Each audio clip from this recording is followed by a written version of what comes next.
Doktor, nama saya in the current geopolitical punya situation, how as individuals we can be a better Muslim, the way we interact. You mentioned earlier about the bullying and all these things. So how as a in current geopolitical, how to be a good Muslim, how to be even a better Muslim, and to interact with others better.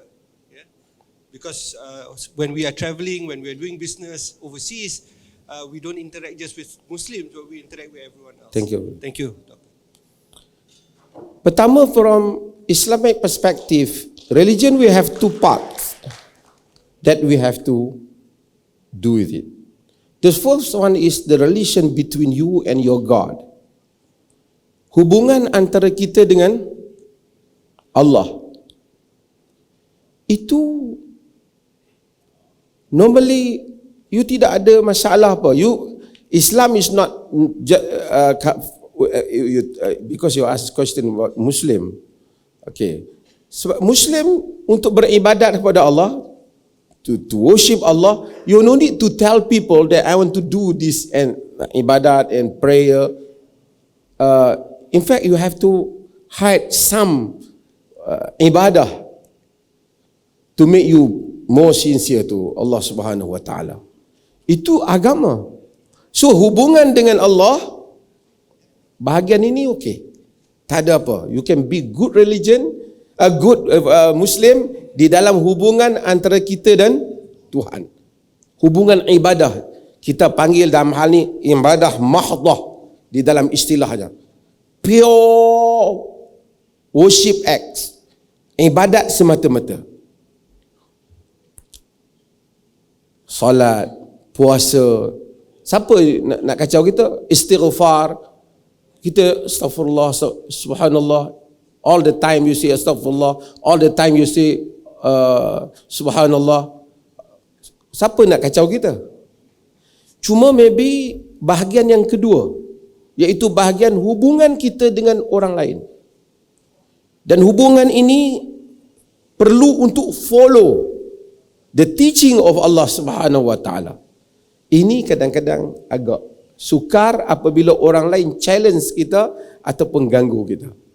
Bahagian ini saja yang kita nak kena, Arab kata takayuf, how to do it dalam keadaan environment yang berbeza-beza.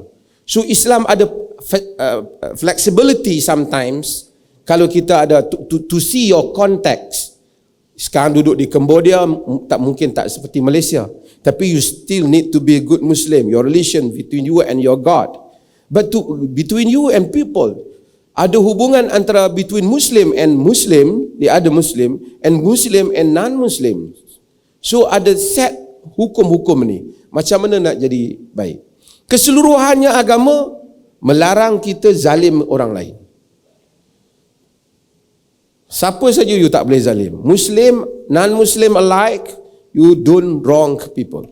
Jangan zalim manusia. Bahagian yang kita, politics, berapa perkara yang kita nak amal dengan politics. Palestine for example, this is different. Itu cerita orang masuk menjajah dia. Dalam Islam ada bab dia, how to fight back when people intrude or come to your country. Itu cerita lain. Tapi dalam keadaan biasa kita di Malaysia, macam mana you nak jadi satu orang Muslim yang baik? And Islam asks you to be good example to make those non-Muslim believe your religion is the truth religion. Saya bagi tahu terus terang kepada mereka, because this is our duty.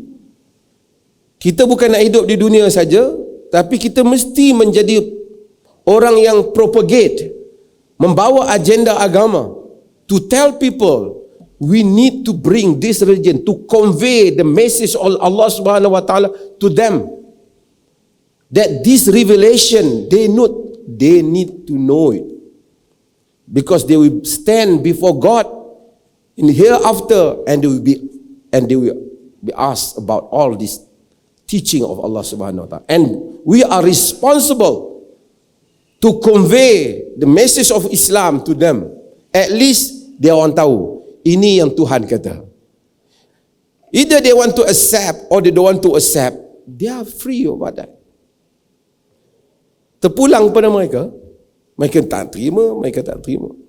Tapi mesej kita, so show people we are Muslim, we are good. Kita akan cuba buat yang the best untuk menunjukkan Allah telah ajar kita yang terbaik. Geopolitik yang lain apa? Mengundi 5 tahun sekali. Dan politik maybe you talking about semua keadaan tekanan dalam dunia ni, saya faham lah. So this is, kita ada dua bahagian ni, bahagian hubungan dengan Tuhan tidak begitu susah, bahagian hubungan dengan manusia kadang-kadang kita tengok apa dia challenging dah. Thank you very much. Terima kasih.